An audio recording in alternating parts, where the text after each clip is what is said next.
J'étais stagiaire chez Nickelodeon Studio en 2005 pour ma formation en animation.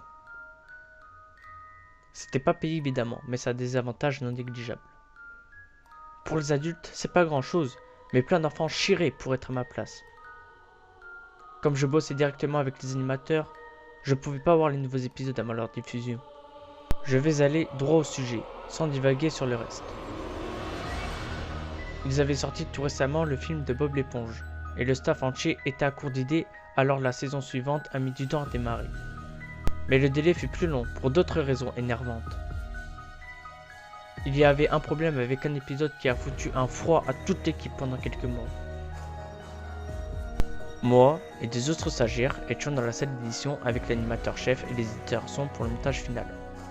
On a reçu la copie de ce qui devait être l'épisode Terreur sur du crabe croustillant et nous nous réunissons autour de l'écran pour voir. Souvent, quand un épisode n'est pas encore finalisé, les animateurs mettent des titres différents. Genre de blagues perso, des tops plus idiots comme Pourquoi le sexe ne marche pas au lieu de Rock, I'll be World. Comme Bob et Patrick adoptent un pétoncle. Rien de super drôle, mais qui prête au moins un sourire. Alors qu'on a vu les TikTok le suicide de Carlo, on a juste pensé à une blague morbide. Un des stagiaires a même eu un éclat de rire en le voyant. L'épisode commençait normalement avec une musique hawaïenne joyeuse. L'histoire commença avec Carlo, qui s'entraînait à la clarinette, faisant des fausses notes, comme d'habitude. On entend Bob rire et Carlo s'arrête, lui hurlant d'arrêter parce qu'il a un concert cette nuit et qu'il devait s'entraîner. Bob dit ok et décide d'aller voir Sandy et Patrick. Le fondu avec les bulles arrive et on voit la fin du concert de Carlo. C'est là que tout commence à déconner. Pendant qu'il jouait, quelques frames se répétaient, mais pas le son. À ce moment de la production, le son et l'image sont synchrones, mais pas cette fois. Et quand il arrêta de jouer, le son s'arrête, comme si la coupure n'était pas arrivée. On entend des murmures dans le public, suivis de hurlements.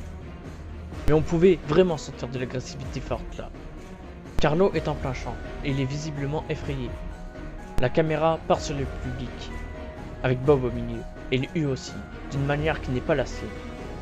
C'est pas le plus étrange cependant. Le plus bizarre étaient les yeux de tout le monde. Très détaillés, photoréalistiques. Pas des photos de vrais humains, mais plus réels que du dessin fait par ordi. Les pupilles étaient rouges. Nous nous sommes regardés, confus, mais n'étant pas les scénaristes, on ne s'est pas posé la question concernant les enfants qui regarderaient pour l'instant. La caméra part alors sur Carlo, qui s'assit sur son lit, l'air très triste. La vue de son hublot de fenêtre montrait une nuit noire. Sans doute, ça se passerait un peu après le concert. À ce moment, chose encore bizarre, et qu'il n'y avait pas de son. Vraiment aucun son. Pas le léger bruit des haut-parleurs silencieux. C'est comme s'ils étaient éteints alors qu'ils étaient en parfaite marche. Il s'est juste assis là, clignant, dans ce silence pendant 30 secondes, puis il a commencé à pleurer doucement. Il mit ses tentacules devant ses yeux et pleura silencieusement pendant toute une minute. Pendant tout ce temps, le son commençait à revenir, très doucement. Ça ressemblait à un simple bruit de vent dans les arbres. L'écran commence à zoomer doucement vers le visage de Carlo. Tellement lentement qu'il faudrait faire des captures d'écran toutes les 10 secondes et les voir côte à côte pour s'en rendre compte. Ses pleurs devenaient plus forts, pleins de hurt et de colère. L'écran se tord pendant une petite seconde, puis revint à la normale. Le son du vent devenait de plus en plus fort, comme si une tempête se préparait. Ce son et les pleurs de Carlo semblaient si réels, comme si les sons ne venaient pas des haut-parleurs, mais comme s'ils étaient des trous d'où provenaient les sons de l'autre côté. Si bon qu'ils auraient fait envie à des producteurs de sons recherchant une qualité sonore parfaite. Plus, du vent et des pleurs, on entendit très bas une sorte de rire. Ça venait à intervalles bizarres et ne durait pas plus d'une seconde, donc c'était dur de cerner ce que c'était. On a regardé cet épisode 2 fois. Désolé d'être aussi spécifique, mais j'ai du temps pour détailler. Après 30 secondes de ça, l'écran a flouté et s'est violemment tordu et quelque chose a flashé l'écran, comme si juste une frame avait été remplacée. L'animateur chef rembobina et mis en image par image pour s'arrêter sur l'image remplacée. On a vu était horrible. C'était la photo d'un enfant mort. Il ne devait pas avoir plus de 6 ans. Son visage était mutilé et ensanglanté, un œil pendait hors de son orbite. Et simplement sous vêtements, son ventre cruellement ouvert et ses entrailles répandues autour de lui. Couché sur du bitume, probablement une route. Plus énervant était l'ombre du photographe visibles sur la photo.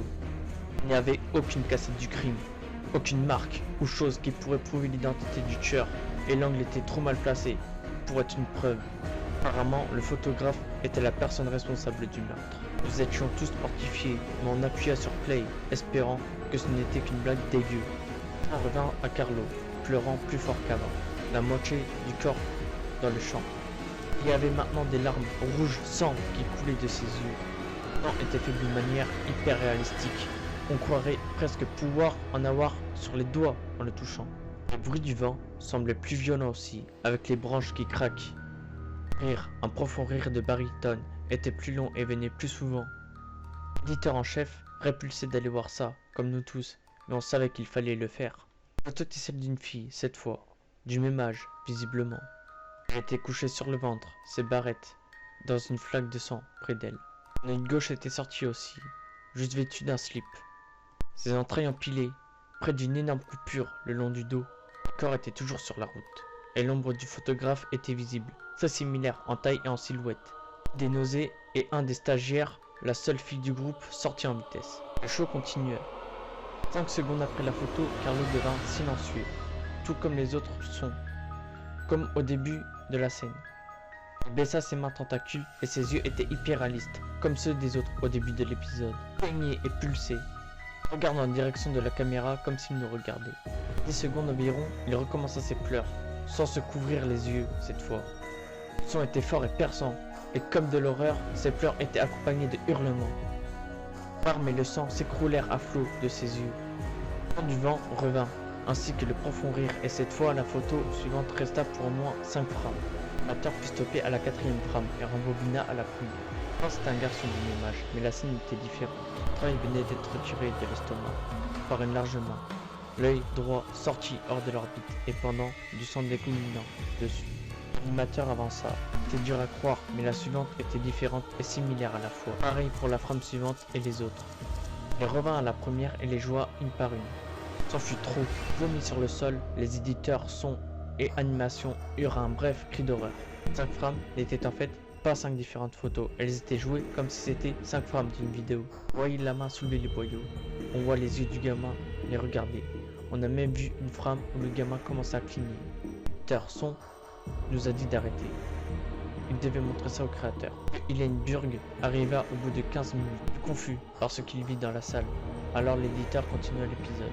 Une fois les quelques frames montrées, les hurlements et les sons s'arrêtèrent. On regardait le spectateur, le visage remplissant la caméra pendant 3 secondes. La caméra recula vivement, alors qu'une profonde voix cria vas-y, et l'on voit un fusil dans les mains de Carlo. Il mit immédiatement le canon à la bouche et appuyait sur la gâchette. Des morceaux de cervelle et du sang photoréalistique se répandit derrière lui et sur son lit, et il vola un peu plus en arrière sous la puissance du coup. 5 dernières secondes montrèrent le corps sur le lit, couché sur le côté, un œil roulant près de ce qui restait de sa tête sur le sol. Puis l'épisode prit fin. Monsieur Hillenburg fut évidemment hors de lui. Il exigea qu'on lui explique ce que c'était ce bordel. La plupart des gens avaient fui le visionnage, alors qu'on ne fut qu'une poignée à re-regarder. Voir l'épisode 2 fois ne m'a causé qu'une empreinte indélébile au fond de mon esprit et m'a fait faire d'horribles cauchemars. Je n'aurais jamais dû rester. La seule théorie qu'on a pu trouver est que le film a été édité par quelqu'un de la chaîne faite de l'équipe de dessin jusqu'à nous. Le CTO a été appelé pour comprendre ce qui s'est passé. L'analyse du fichier a montré que c'était édité par du nouveau matériel. Pourtant, la date de ce truc était d'environ 24 secondes avant qu'on ait commencé à regarder. Tous les équipements impliqués ont été analysés en quête de logiciels étrangers ou matériels et même d'éventuels bugs, comme si la date avait été piratée sur le fichier, mais tout semblait normal. Je ne sais pas ce qui s'est passé et à ce jour, personne ne le sait. Une enquête a été ouverte à partir des photos du fichier, mais rien n'en est sorti. Aucun des enfants vus n'a été identifié et aucun indice n'a été trouvé dans les données ni d'indices physiques sur les photos. Je n'avais jamais cru au phénomène expliqué auparavant, mais maintenant que j'ai vu quelque chose et ne peux rien prouver au-delà de l'évidence anecdotique, je pense 2 fois à chaque chose.